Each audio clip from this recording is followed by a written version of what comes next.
Do you love your wife? Yes. Right? Prove it. Like, what's the metric? Give me the number that helps me know, right? Because when you met her, you didn't love her, right? Now you love her, right?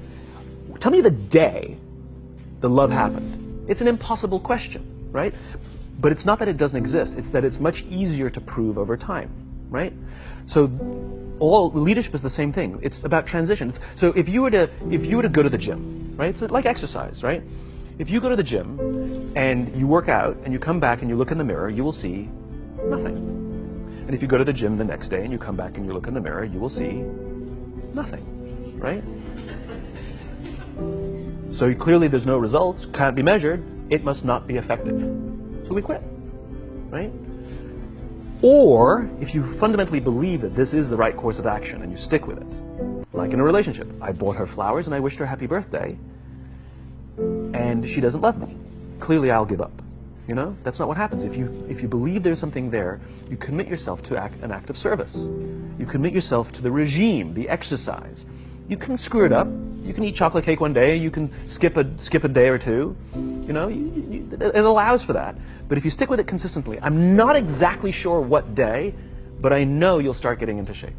I know it. And the same with the relationship. It's not about the events. It's not about intensity.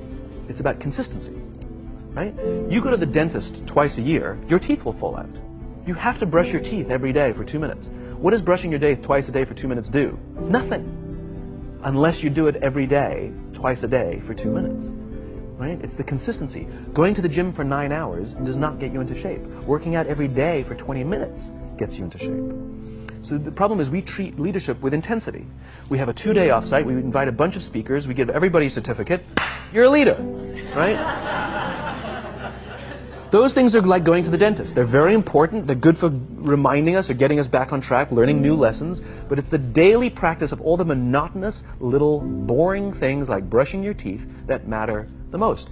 She didn't fall in love with you because you remembered her birthday and bought her flowers on Valentine's Day. She fell in love with you because when you woke up in the morning, you said good morning to her before you checked your phone. She fell in love with you because when you went to the fridge to get yourself a drink, you got her one without even asking. She fell in love with you because when you had an amazing day at work and she came home and she had a terrible day at work, you didn't say, yeah, but let me tell you about my day. You sat and listened to her awful day and you didn't say a thing about your amazing day. This is why she fell in love with you. I can't tell you exactly what day, and it was no particular thing you did. It was the accumulation of all of those little things that she woke up one day and as if she pressed a button, she goes, I love him, right? Leadership is exactly the same. There's no event. There's no thing I can tell you you have to do that your people will trust you. It just doesn't work that way. It's an accumulation of lots and lots of little things that anyone by themselves is innocuous and useless. Literally, pointless by themselves. People will look at little things that are good leadership practices and say, that won't work. And you're absolutely right. But if you do it consistently, and you do it in combination with lots of other little things, like saying good morning to someone, that looking them in the eye. My friend George, who's a 3-star general in the Marine Corps, he says his test for leadership, and I love this, he goes, his test for a good leader is if you ask somebody how their day is going, you actually care about the answer. Right? The number of times we're walking to a meeting, we're rushing, we go, how are you? Not good, I got to get to you later, I'm late for a meeting. Right. If you ask the question, you were standing there and you were listening to the answer. It's those little innocuous things that you do over and over and over and over that people will say, I love my job. Not I like my job. I like my job means, yeah, the challenge is great, they pay me well, I like the people. I love my job means, I don't want to work anywhere else. I don't care how much somebody else is willing to pay me. I'm devoted to the people here, and I care desperately about the people here as if they were my family. In business, we have colleagues and coworkers. In the military, they have brothers and sisters. That's how they think of each other, right? If you really have a strong corporate culture, the people will think of each other like brothers and sisters. It's like a family, right? No. Brothers and sisters. Deep love. Fight, but the love doesn't go. Now, how do you create brothers and sisters out of strangers?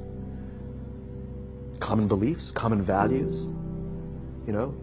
Parents, in other words, executives who care about their children's success, who care to raise their children, teach them skills, discipline them when necessary, help them build their self-confidence so that they can go on and achieve something more than you could have ever imagined achieving for yourself.